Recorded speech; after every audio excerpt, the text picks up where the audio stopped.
আসসালামু আলাইকুম। আমি মোহাম্মদ রাকিবুল ইসলাম ইমন। আমি ভিসা অ্যান্ড স্টাডি ইন চায়নার পক্ষ থেকে আজকে আপনাদের সাথে রয়েছি।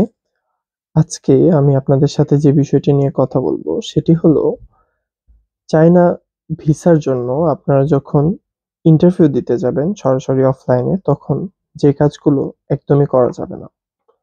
তো চাইনিজ ভিসা অ্যাপ্লিকেশনের জন্য আপনারা যখন বারিধারাতে চাইনিজ এম্বাসিতে যাবেন তখন আপনাদের যে বিষয়গুলো মাথায় রাখতে হবে তার মধ্যে প্রথম বিষয় হলো যে ইন্টারভিউর সময় খুবই কনফিডেন্ট থাকা। অর্থাৎ কোনো বিষয় নিয়ে কিংবা পার্সোনাল কোনো কিছু নিয়ে আপনার কনফিডেন্স হারানো যাবে না। সেকেন্ডলি আরেকটা গুরুত্বপূর্ণ বিষয় হলো যে অনেকেই ইন্টারভিউ দিতে যে ধর্মীয় পোশাক পরে যান। সেটা পাঞ্জাবি হতে পারে বা অন্য কিছু। তো এটা নেগেটিভলি নেওয়ার কিছু নাই। আমাদের ধর্মীয় মাইন্ড থেকে কোনো সমস্যা নেই।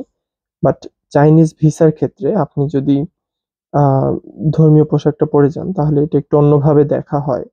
এবং হচ্ছে গিয়ে আপনার এই পোশাকগুলো এভয়েড করাটা বেটার ইন্টারভিউ দিতে যাওয়ার সময়। এবং আপনার যে ওভারঅল আউটলুক সেটা কিন্তু আপনাকে ঠিক রাখতে হবে।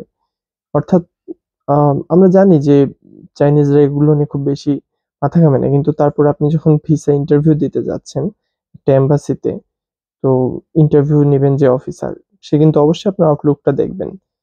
তো আপনার যে চুল, তারপরে দাড়ি এগুলো আপনারা সুন্দর করে ছিমছাম করে ভালোভাবে যেতে পারেন। যে বিষয়টা কিন্তু আপনাদেরকে হেল্প করবে আপনার সম্পর্কে একটা ভালো ধারণা নিতে এবং আপনাকে ইন্টারভিউতে উত্তীর্ণ করতে।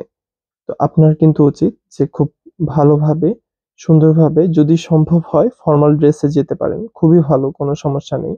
তবে বেশিরভাগ স্টুডেন্ট কিন্তু ফরমাল ড্রেসে যায় না। তারা নরমালি হচ্ছে আপনার ক্যাজুয়াল ড্রেস পরে। ইটস ওকে, আপনি ক্যাজুয়াল ড্রেস পরতে পারেন। কোনো সমস্যা নেই। তবে ধর্মীয় পোশাকটাকে এভয়েড করা উচিত ভিসা ইন্টারভিউ দিতে যাওয়ার সময়। এবং অনেকে জিজ্ঞেস করেন যে বড় দাড়ি থাকলে সমস্যা হবে কিনা বা এই টাইপ বিষয়গুলো নিয়ে। না, দাড়ি থাকলে কোনো সমস্যা হবে না। আপনারা আপনাদের চুল এগুলো, মোজ এগুলো সুন্দর করে ভালোমতো কেটে তারপরে যাবেন। কোনো সমস্যা নেই। আরেকটি বিষয় হলো যে ইন্টারভিউর সময় যে বিষয়টা মনে রাখতে হবে সেটি হলো ইন্টারভিউ আপনাকে যখন নেওয়া হচ্ছে এবং ভিসা অফিসার যখন আপনাকে কোয়েশ্চেন করছে, অর্থাৎ এমবাসি অফিসার যখন আপনাকে কোয়েশ্চেন করছে, আপনি যদি কোনো বিষয় সম্পর্কে না জানেন কিংবা না পারেন, যেমন বেশিরভাগ স্টুডেন্ট তাদেরকে জিজ্ঞেস করা হয় যে তারা চাইনিজ পারে কিনা। তো তারা অনেকে ভালো সাজতে গিয়ে বলে দেয় যে হ্যাঁ চাইনিজ পারি, কিংবা বলে মনবশত। তখন কিন্তু ভিসা অফিসার যিনি আছেন, যিনি ইন্টারভিউ নিচ্ছেন, যিনি অফিসার, তো তিনি কিন্তু অনেক সময় জিজ্ঞেস করে টেস্ট করার জন্য আসলে সে সত্যি বলছে নাকি মিথ্যা বলছে, যে আপনি আসলে চাইনিজ কতটুকু পারেন এটা যাচাই করার জন্য বেশ কিছু ওয়ার্ড মিনিং ধরতে পারে কিংবা চাইনিজের দুই একটা কনভারসেশনও করতে চাইতে পারে। তো আপনি না পারলে কখনোই এটা বলবেন না যে আপনি চাইনিজ পারেন।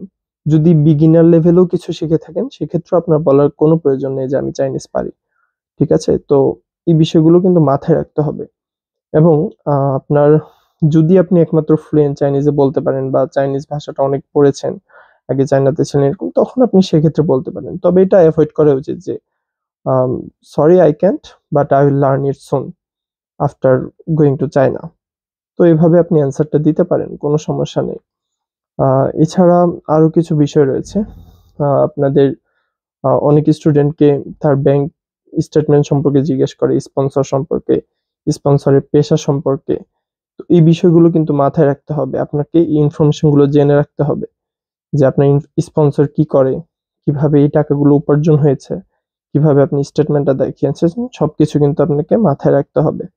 তো এই বিষয়গুলো মাথায় রাখলে এবং ওভারঅল কনফিডেন্ট থাকলে এবং আপনার ভার্সিটি সম্পর্কে যে জায়গায় থাকবেন, তারপরে হচ্ছে গিয়ে আপনি বর্তমানে হচ্ছে যে সিটিতে যে উঠবেন, ঠিক আছে?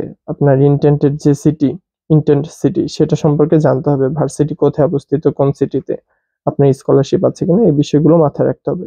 তো ওভারঅল এই বিষয়গুলো মাথায় রাখলে কিন্তু আপনি খুব সহজেই ইজিলি কিন্তু ভিসা পেয়ে যাবেন ইনশাল্লাহ এবং ইন্টারভিউতে উত্তীর্ণ হবেন। তো সবাইকে ধন্যবাদ জানাচ্ছি চায়না থেকে। ভালো থাকবেন, সুস্থ থাকবেন। আসসালামু আলাইকুম।